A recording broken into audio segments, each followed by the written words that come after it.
रायबरेली की सदर सीट यूं तो वीआईपी सीट थी, क्योंकि देखिए अखिलेश सिंह के बाद अदिति सिंह को लोगों ने चुना, उनके ऊपर विश्वास था। लेकिन हॉट सीट में ये तब तब्दील हो जाती है जब अदिति सिंह बीजेपी में शामिल हो जाती हैं। ऐसे में यहाँ का सियासी समीकरण भी दिलचस्प हो गया है।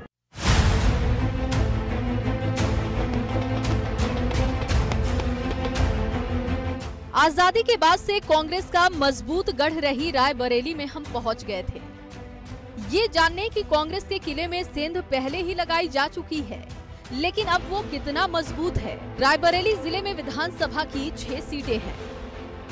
2017 विधानसभा चुनाव का परिणाम, रायबरेली की 3 सीटों पर भाजपा का कब्जा, रायबरेली की 2 सीटों पर कांग्रेस का कब्जा, रायबरेली की 1 सीट पर सपा का कब्जा। रायबरेली की सदर सीट सबसे हॉट सीट है, जहां 2017 में कांग्रेस की अदिति सिंह ने जीत दर्ज की थी, लेकिन अब वो भाजपा में शामिल हो चुकी हैं और सदर सीट से भाजपा उम्मीदवार हैं। ये है आवास अदिति सिंह का, और ये एक ऐसा आवास है जिसकी पहचान रायबरेली सदर वालों के लिए कोई नई नहीं है, क्योंकि माना जाता है कि पुश्तैनी सीट रही है। इनके पिता से लगाए आज अदिति सिंह भी यहीं से कांग्रेस की लड़ाई लड़ने के लिए इस कार्यालय आया करती थी। ये बात और है, अदिति तो वही है लेकिन उनका कार्यालय बदल गया है।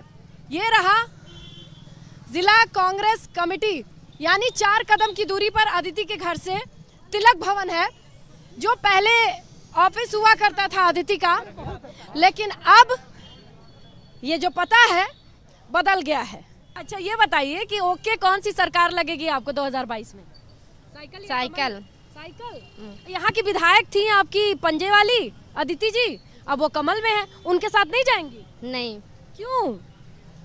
क्योंकि मुझे पसंद नहीं है वो नहीं पसंद नहीं। है? अरे भाई, लड़की हूँ, लड़ सकती हूँ, और दूसरी लड़की कह रही है पसंद नहीं है।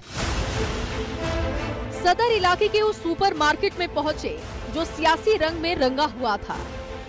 भाई देखिए, ये रायबरेली की जिस जगह पे मैं खड़ी हूँ उसे सुपरमार्केट कहते हैं, और यहाँ पर सियासी एक मेला ही लगता है या मार्केट ही लगता है समझिए, क्योंकि वो ऊपर रहा समाजवादी पार्टी का कार्यालय और इसी के ठीक पास बीजेपी का भी कार्यालय है। तो जब आप यहाँ आएंगे तो आपकी सियासी फिजाओं में कोई ना कोई चेहरा मिल ही जाएगा। ऐसा ही एक चेहरा मुझे भी मिला है। नहीं, विकास तो रायबरेली में कुछ भी नहीं हुआ। जो भी नेता बने, मंत्री बने, विधायक बने, एमएलसी बने, वो सिर्फ अपना विकास किए हैं। जनता कोई विकास, शहर का कोई विकास नहीं हुआ है। गढ़ कहा जाता है कांग्रेस का, और जो नेता है वो छोड़ के कमल के साथ आए हैं। यहाँ क्या सपा की साइकिल कैसे चलेगी? देखिए, जिनके पास नहीं है वर्कर तो वो तोड़फोड़ करते हैं। हमारे पास तो वर्कर हैं, हमारे पास जीतने वाले लोग हैं और हम जीते हैं। रिजल्ट बताता है जितना हम जीते हैं, कोई नहीं जीता है।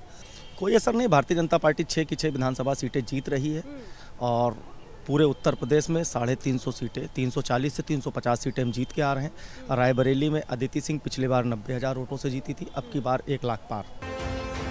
सदर की गलियों से निकलते हुए रायबरेली की दूसरी हॉट सीट पर पहुंचे, जो सपा के कब्जे में है। ऊंचाहार से सपा के मनोज पांडे विधायक हैं और सपा प्रत्याशी हैं। देखिए, विजय तिलक रायबरेली में है तो यहाँ एक और हॉट सीट है। सीट का नाम है ऊंचाहार और ये सीट सपा के पास है, और यहाँ से डॉक्टर मनोज कुमार पांडे विजयी होते हैं, और ये इकलौती सीट है जिस पर सपा काबिज है पूरे रायबरेली में। वही बनेगी होगी की सरकार, लेकिन ऊंचाहार विधानसभा में मनोज पांडे के अलावा दूसरा नहीं जीतेगा। साल से ये पांडे जी का कोई वो नहीं है, वो विकास ज्यादा नहीं कर पाया, वो अब की बार चुनाव हार जाएंगे। रायबरेली की सरेनी विधानसभा इलाके में पहुंचे तो वहां ढोल नगाड़े बज रहे थे और भाजपा के पर्चे बांटे जा रहे थे। ये तो था कांग्रेस के मजबूत गढ़ में कैसा है सियासी मिजाज। अब आपको दिखाने जा रहे हैं आखिर रायबरेली की जनता किसका करेगी विजय तिलक। एबीपी गंगा के लिए रायबरेली से स्नेहलता के साथ ब्यूरो रिपोर्ट।